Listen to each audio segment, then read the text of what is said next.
Welcome to the More For Me podcast by yours truly, Kat Necole. What up, homie? What's going on, guys? Welcome back. And if this is your first time here, welcome. It's a privilege and an honor for you to join me here in the studio, whether you are listening on your favorite podcast platform or watching on YouTube. I appreciate having you here.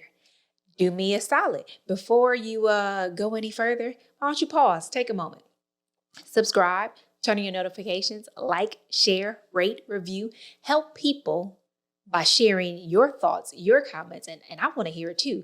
But help me know what I can do different, how I can improve, if there's something you want to hear about specifically, but also let other people know that More For Me by Kat Necole is out there and that it's worth listening to.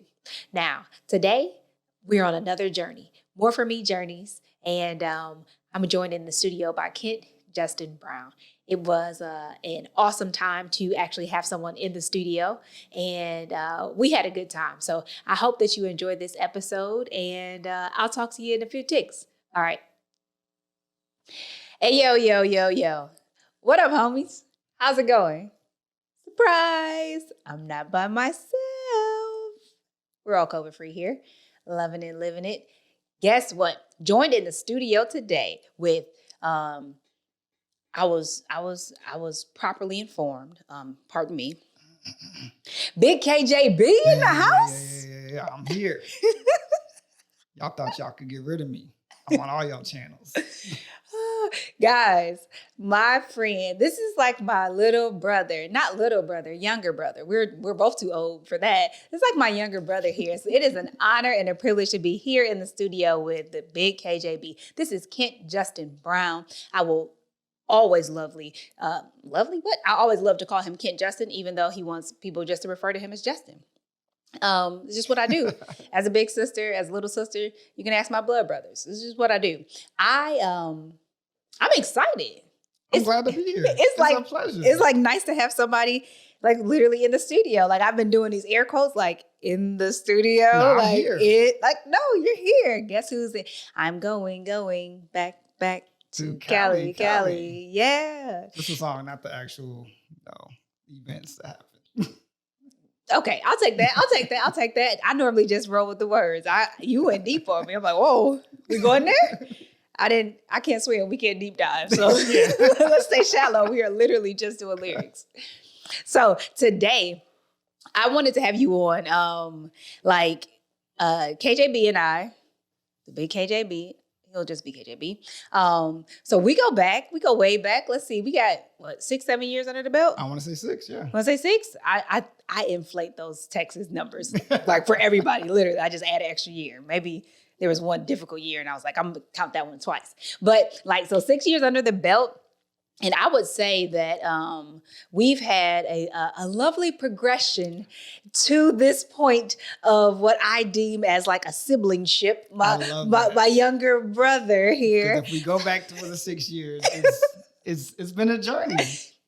And more for me, more for you. We were journeying towards a destination of more that God had for us, for sure. But yeah, so it's been a nice journey. But in the beginning, it was just like most people, like, oh, I don't really know this person. Oh, Justin. Okay, you meet Justin. You keep on moving. But we've had a chance to work together, really like do life together. We really do, yeah. Families get to know each other and stuff. And like I would say from the onset, once I really started to get to know more about you, like, and not just like I see this guy, but to know you, I've always had a respect for you and like your work ethic, how you present yourself. And even though I don't always agree with what you're saying out of your mouth, like you know who you are. And even as that evolves, you embrace that and you're confident in it. And that you have certain values and morals. And you're like, hey, I'm not letting go. Yeah. I'm not letting go of this. I love the fact that our relationship can handle that. A lot of relationships can't handle that type of back and forth or that brutal honesty. And honesty and sarcasm is one of our strong points. So for us to be able to be in the same room and be knee to knee, that's a 6-year journey of like highs and lows. And there were definitely highs and lows. The EQ on the highs and lows. I was going to spit some bars for you there. You're not ready though. You need a couple more years before I spit bars for you. Just a few more years there. But not just I think that, and you could say like in general, but I think also as a parent, it's in that sphere of parenting that I appreciated that more about you than anything else. And I think it's probably because in the more that God had for me, parenting was like my first gut punch of like, you ain't all you. You ain't all that you think you are, homie. Go ahead and sit down and take some of these hard lessons. And so to see you operate in that sphere and do it with such confidence and the fact that you're younger than me too, I'm like, like that's respect with a K, no T. That's mad respect on that one.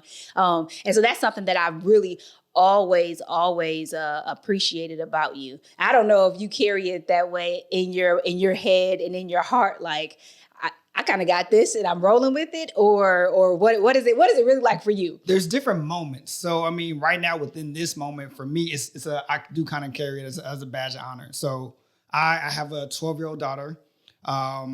So the beginning stages of me having my child at 17, no, this was, I have no clue what I'm doing, but watching that daily progression and constantly learning how to evolve and pick skill sets from other people, from my parents and from my peers.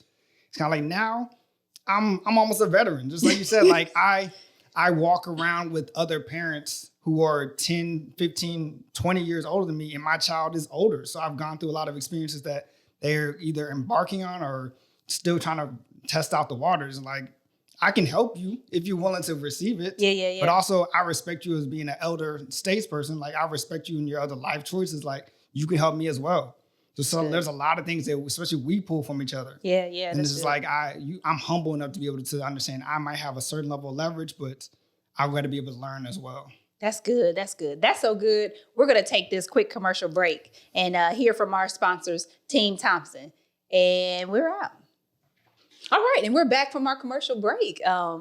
You guys if you want to know the secret about my commercial breaks, since you didn't hear a commercial, you go back and listen to some other episodes and you'll figure that out. But as for today, we're going to continue in this great opportunity to speak to the big KJB. You see how I dropped my voice there? I think that might be my new thing. You like that? I might need to KJB. Keep that as a drop. Will you pay me for that? Nothing? That was free? Okay. That was the first one's free. On the house. You call me your brother. It is what it is, right? All right. So now we left off before our commercial break. Talking about just your position and your view on being a parent and your being able to walk in confidence in that. And yes, our relationship, there is some of the give and a lot of the give and take in terms of parenting, working, navigating life and journeying, because we are some years ahead of you. I was like, let me not do the math because I don't even remember either of our ages right now. So no pressure. But since we are older than you, that we do have some other experience and so on. And it's a blessing to be able to kind of for Team Thompson, French and I, both to be able to connect, to have a relationship with you on our own and then as a couple as well. So that's pretty dope. But I definitely want to dive in deeper. So you said, you became a dad at 17. I'm going to assume that it wasn't planned. We don't have to go through all of the details. Lord spare us. But like, what was that like for you when you found out that, hey, this is where my life is shifting? Like, what were you, matter of fact, take us back a little bit further. So you're like, hey, I'm 17. This is what I'm thinking next steps are. Okay. And then how did I feel? In order for, that's really good, because in order for people to really get that perspective, I know people want to put the stigma or just kind of like the generalization that, teenage pregnancies, like they just happen type thing. Yeah, and, like reckless guy. Yeah, your life wasn't going anywhere. Not the case. I grew up in a military household. Both my parents, 24 years in the Navy. My father's a West Indian immigrant, Jamaican. So I grew up in a very, very tight, structured, sheltered home. I just have to say it took everything in me not to sing right there. Whew, immaturity almost won over. But Forgiveness, yes. So within that, I grew up with a lot of rules and I followed a lot of rules. My parents, when I talk to them about it now, like their level of rationale was kind of like, we just keep you within these kind of boundaries. And then once you get to a certain age, you'll understand. It's always that revelation later on. Yeah. But me being a younger adolescent or a male, I went through my rebellious period. So even my levels of rebellion still kind of fell within the different parameters. When it came down to like alcohol, it was like, all right, I might go places where there is alcohol, but I'm not drinking. Drugs, smoking, I'm asthmatic. Like I'll be around it, even though I'm not supposed to, but I'm not going to. But women kind of opened up that whole nother area where it's like, all right, I can open this gate. It might not close all the way back. But even still, like stayed on my academics. I was a senior in high school when I had my daughter. But I was on track to go to college, had opportunities to go essentially wherever I wanted to. Morehouse was one of the top of my list. Check that out. As well as U of H. Those kind of like my two options off top. And actually, even Hawaii Pacific. So I had different dreams, but like my parents were like, you can go wherever. Like you have the grades, you can do so. So really having that background understanding, like I was in line. Yeah. Everything that you would want your child to do, I was doing, but I had a lack. So one of my lacks was emotional support. Okay. So adding rebellion to emotional support, missing emotional support, created an avenue for me to explore. Mm-hmm. And that's where the dynamic shifted. So, hey, I explored women, lust, and came out with a child. Like, put the right recipe. Prize. Yeah. But still, because I say all to say, because I had that structure, even me having a child and going through, that life transition, day one is still back to the structure. Like I'm still going to college. Like I know this creates opportunities for my life and for my daughter and for my family. I'm working. I'm a hard worker. I had 2 jobs before Alexia, 3 jobs after. Like I'm not going to drop the ball in this aspect. I'm a respectable person. I was raised with these morals. So the way I dress up, the way I present myself, the way I go about, creating opportunities for myself, being a self-starter. All of that was imparted in me and it didn't go away. So moving forward, even after having a child at a young age, a baby having a baby, I was still a baby that was raised right. So it made it a lot easier to navigate through those early trials. There's still trials, still trying to figure it out. Like, no, I'm not exaggerating. A baby, reality. There's no easy yeah childbirth to adolescence pathway. So I think I was 30 or 31. I looked at French for support, but because he is actually not focused during this episode, he's like, I can't see how old you are because my phone is Instagramming. French was like, I was there. He's like, I was there. I mean, what? He put his phone down, y'all. He still ain't gave me no answer though, because he don't know the question. But man, cracking jokes on French. I done lost my focus. No, so you were 30, and I'm pretty sure even at 30. I was like 30, 31. So when you were like the pressures and stuff, like, man, it was real rough. 30, 31, married for 6 years. We had been married for 6 years. So it was a lot of foundation, and I was rocked. Yes. Rocked to my core. Like parenthood wasn't no joke. So yeah, I can only imagine at 17, French mad. I hit that microphone. You see that? You mad, bro? Hey, but this is what happens. This is what happens when you get big KJB in the studio. It goes like this. So at 17, you were on the right path. You were doing things. You were experiencing life. We all take tangents from whether or not it's what we thought we would be doing or what our parents carved out for us. Definitely.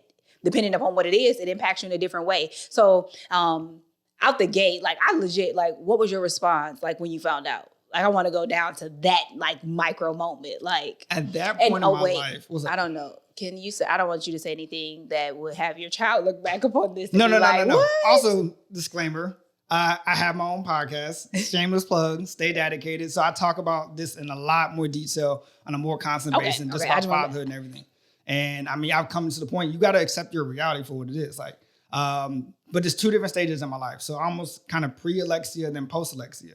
Pre-Alexia, I still had a lot of structure, but I was very much so an emotional child. Really just trying to figure things out on an emotional level. After Alexia, logic kicked in. Like, I got to do what makes sense.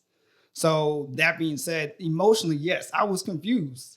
Like, woe is me. Like, how did I do this? But immediately after I told my parents and kind of went through that whole. You told them right away? I think 2 weeks later. That's pretty much right away for such big news. Yeah.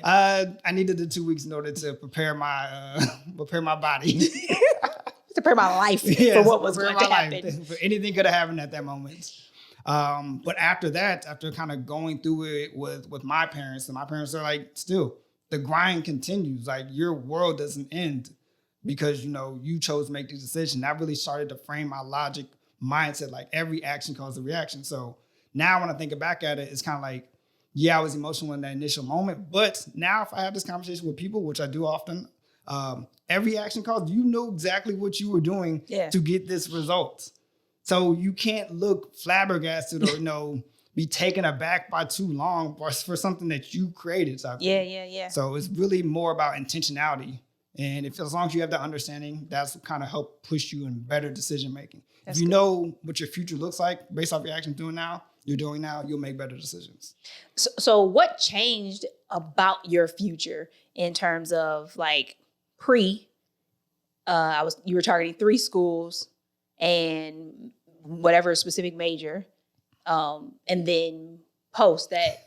So what changed? So you still went to college, but what shifted for you aside from, so you took on another job. So you kind of already alluded to some of the things that changed. You took on another job, but then what else kind of changed? Even just, I've laughed at just major. So when we talk about the colleges, I threw out Hawaii Pacific because one of my grand dreams was I wanted to be a marine biologist. Mm. And when you have the grades and you have the strong structure of the family behind you, you can go to Hawaii and get a degree like this. We talk about like our communities and like limited opportunities. It was like, all right, I know I got to go to college to get a high paying job. I was in a position I can go be a marine biologist and go chill and look at turtles. But life changed. Yeah. So now at that moment, literally nothing is about me anymore. It's all about Alexia. This is my child. This is my family. So even like for my parents, like bank accounts got shifted. Like, hey, here's your college fund. This is your daughter's college fund now. And for me, it's like, all right, one job, maybe for me to survive. But now I need another one in order to make sure that my child's getting fed, my child's getting clothed, me going to school. Yeah, I could want to take on a full load type thing, but I can't. I got to make time for these other obligations that are now my responsibilities. It's not an option. And that's really that level of fortitude kind of pushed me forward. When I'm speaking to younger fathers or just, younger parents, it's that level of obligation kind of sways a lot. It's like, all right, maybe I don't have to do this. And for me, it was, I have to do all of these things in order for my child to be successful, in order for me to be in a better place. Like, and I don't want to dwell on this longer than necessary, but I think it's definitely worth sitting here for a moment. Like, that is exceptional and abnormal. Yes. Right? So like, is that solely your upbringing, or do you think some of your natural wiring and kind of grace of God, like what are you truly calling it to say for you to switch? I mean, there are literally, and no offense, but like guys in general, like the maturity and things like that, they come later. They tend to delay certain things in life and responsibility and so on. And so for you to hit this moment, you're not the first father at 17. Some are younger. Some are older and still just, whatever to that. But like that's something like literally just switched and boom, you're in it and you are making like solid decisions. Like, what do you think it was that created that force that you began to move with? It's actually, I believe it's a nice mixture of ingredients. So like it all comes together. So yes, there's a structure from my parents. I wouldn't be who I am without that. The inevitability of the choices I made type thing. Like, granted, I made it at 17, but that choice could have happened at 21 and I still not being prepared for it. Yeah. But also, just like you said, my faith and like in God really was like the true. It was the egg that brings it all together. Yes. It's gonna make this I want to say hold enzyme. together. There we go. Enzyme. Yeah, I'm trying to get it in there to kind of just get things moving. I got baptized at 16, like literally after I told my parents. It was like another 2 weeks, and kind of like I really had to sit in it to understand like this is the gravity of what's happening in my life, and I came to the decision I can't do this by myself. There's something bigger that's made for me to rely on and for me to draw from. And that's what ultimately changed like my progression and my trajectory. Like now, people who know me now know I'm more of an optimist. Like I see things in a bigger realm. I know things are happening for a specific reason. And that's kind of what triggered that, to be in the midst of one of the lowest parts of my life type thing. It's like, all right, but this is bigger than me. There's something, somebody else is putting all these things together for me to have a better outlook and a better progress. And also, he's always going to get the glory. Yeah. So that put all that together. That really kind of helped me push through a lot of the tough times. But I mean, without God, no. I wouldn't be able to even speak about this, because a lot of people fall, and there's plenty of opportunities for me to fall, but I'm here. Hey, come on, somebody. So like, as you were saying that, like literally, I'm like hearing in my mind, like what really was supposed to be a setback. Yes. Like literally, you're like, don't go to school. Like, don't do this. Like, the normal way of handling this, and one of the many options of how to deal with the situation. Like, this was a setback. Yeah. Almost the primary option. Yeah. All right. Setback, it's an excuse, but like for you, it became a setup, right? A setup for much, much, much greater things. And I want to kind of use that to transition to this. And you mentioned, no shameless plugs here. We're on this journey, and that's a part of your journey. But you have a podcast, a podcast and a movement, right? Yes. It's not just a podcast, right? It's a podcast and it's a movement, but it's called Stay Dedicated. Stay Dedicated. Dedicated. Get it? We'll definitely hook you guys up in the show notes with specific links and stuff and how you can find out more about it. But I believe that's a part of the journey and the setup. So give the homieship a little bit more about Stay Dedicated and how your seeming setback, that still didn't come out right. Rewind it, listen to it 3 times, and then you figure out what I was trying to say. But to look at what could have been, or what people say should have been a setback for you, that it was setting you up for. Give us a little bit more of that, what you've been able to accomplish. And I know you've alluded to some of it in terms of like, you switched the logic and got real focused in terms of getting things done to make sure that Alexia's needs were taken care of. But even present day and what you see in the future, how is this still kind of propelling you towards the more that God has for you? Definitely. So, I mean, even with Stay Dedicated and it coming into fruition. So along my fatherhood journey, I was, living it, and walking the walk. But personally, me talking about things or me like putting things out there per se was not necessarily my forte. Even throughout college, like I was known as the leader because I joined a lot of organizations and I was a leader, but I was like leader with the child type thing. Yeah. Not too many people could juggle both. So Lexi would be with me in some meetings or events. Not always the best decisions, but I mean, she was there. It's not like something that I hid from her. She's always been a part of that, and she's always been a part of me.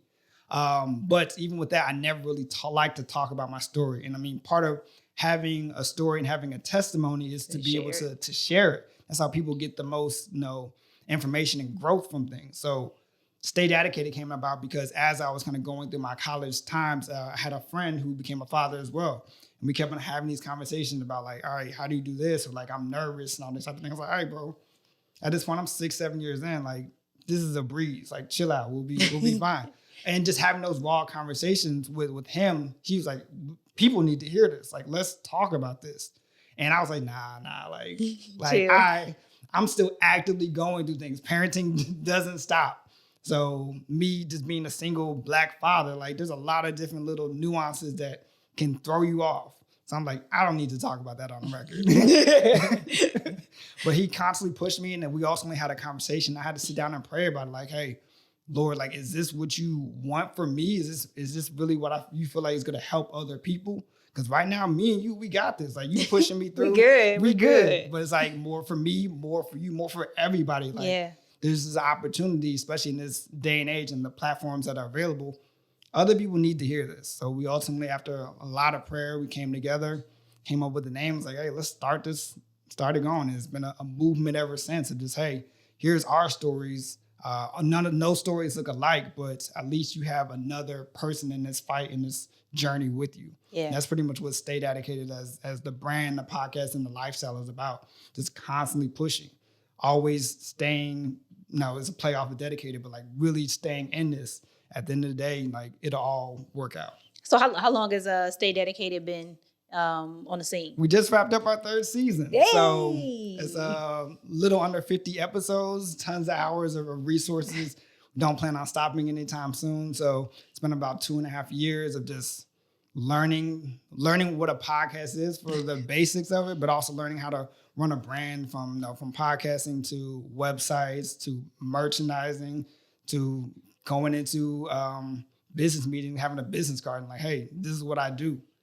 So it's been a wonderful journey and we're still pushing forward. So what would you say has been what's one of your favorite moments or highlights of being engaged and involved in Stay Dedicated? And I know you live Stay Dedicated, right? So you probably give me one of those. So I'll take either, whether it's like business specific and or, hey, like as a lifestyle, this is one of the highlights or the type of moment that I would say it's twofold. For one, just the moments and the realization of like, for me, knowing the growth, for me being an emotional child, trying to figure it all out in the midst of raising a child. My voice was something that was very like crucial to me, trying to figure out my voice. To know that I went from that to now my voice is broadcast across the world. It's open to everybody. Like that is a very humbling moment, but it also makes me super, super proud. Then on the other side would be my daughter. So my daughter's of age now to where it's like, it's not a secret per se. Like I'm going into the room to go talk to somebody. No, I'm recording a podcast that's on the internet. She has access to that. So knowing that she has an understanding of what I'm doing and how it's helping, and also that I'm not afraid of anything within our story. That's good. Like our story is, I don't want to say like an American story, but like it's important. What we do and what we do and things that we do well are important, or the things that we run short on. Some of the episodes I talk about one of our biggest shortcomings, and my daughter is creative and I'm more analytical. And that's something that we go through every single day. But it's like we're doing this to help other people as well. Yeah. So as we get small wins, other people are getting small wins as well. That's good.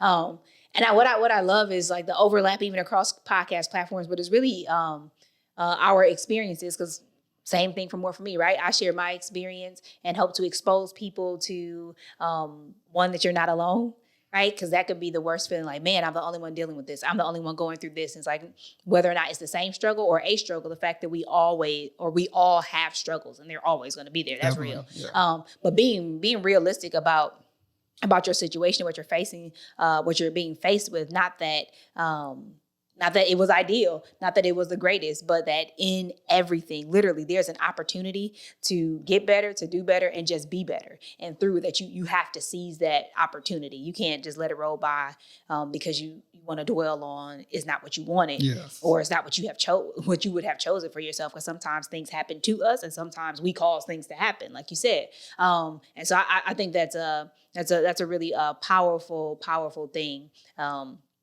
I'm sure that you get feedback from people in terms of them like engaging with your story, with you, and with this idea.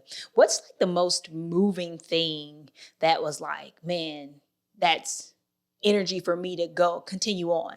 You will always stay dedicated, but it was so encouraging. Like, this is why I have to keep doing stay dedicated, the podcast, the business, and ensuring that this platform is available. What's one of those like more moving moments that you've had? I would say some of the more moving. Of course, I mean, the level of feedback is still overwhelming at times. Like, I'm just telling my story, and people like I feel for that. So I think one of the pivotal moments, our first season with Stay Dedicated, we decided to just go ahead and tackle the real topics. Like, for one of them, just single parent households, or co-parenting versus making a decision to not co-parent, or ultimately even just marriage for some situation. So that first season was like hitting those heavy topics like child support and really getting into like the details of it, and then hearing other men like, you kind of debunked some of my fears with it, or you made it more real. Like, I don't necessarily want to be in the situation.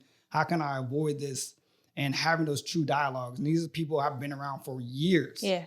And it's like, no one, they knew about my life, but choosing to tap into it now, like willingly, it's like, all right, that's different. That someone, clicked on your face and said, hey, I want to learn more. And to know that we're having this conversation, so that means other people are having this conversation as well. So just knowing the level of impact of just telling your story and what it can bring. That's good. That's powerful on so many levels, right? You have it for you said this at the beginning in terms of your testimony and the power of it. And that's how we overcome, by sharing. And that's also how we help other people. It's a bit of the equipping and doing life together, and that you're not in this alone. But then you also have the other side of it, and the impact in the world, and like that influence. And you don't have to be a believer to see that, but that there's tangible evidence on both sides of the coin, no matter your faith, because the coin happens to be one-sided, right? It's not really a duality there. It's just about, you could be a believer or not, but the impact of sharing your story and your testimony is just as great. No matter how you do it or how you look at it. So that's pretty awesome there. I appreciate you, even though you're already out there and kind of sharing transparently, but bringing it to the more for me homieship, and sharing with us and letting us indulge and be encouraged by your journey. But I know this isn't the end. So let us know, what's the more that you're headed towards now, right? What do you get on that? Okay, so as far as more within kind of like the brand per se, we want to expand out the stories. Like, one of the biggest challenges we foresee is like, all right, we've kind of cut out this lane for myself as being a single father. Like, that's my trajectory for a while, because me and my child's mother aren't going to be able to co-parent. But also my co-host has kind of showed a little bit of growth of being a single father to also now he's married now. So showing a different level of growth within those two lanes. But now there's so many other different options. Like, there's the single father who doesn't want to be a father, doesn't know how to be a father. How do we get their stories on there? So really trying to create this true network of like, you have a different option. I know people like to try to find out, like, that's not my story, or that's not for me. Like, no, here's another story. Here's another example. So can it increase that level of engagement across everybody.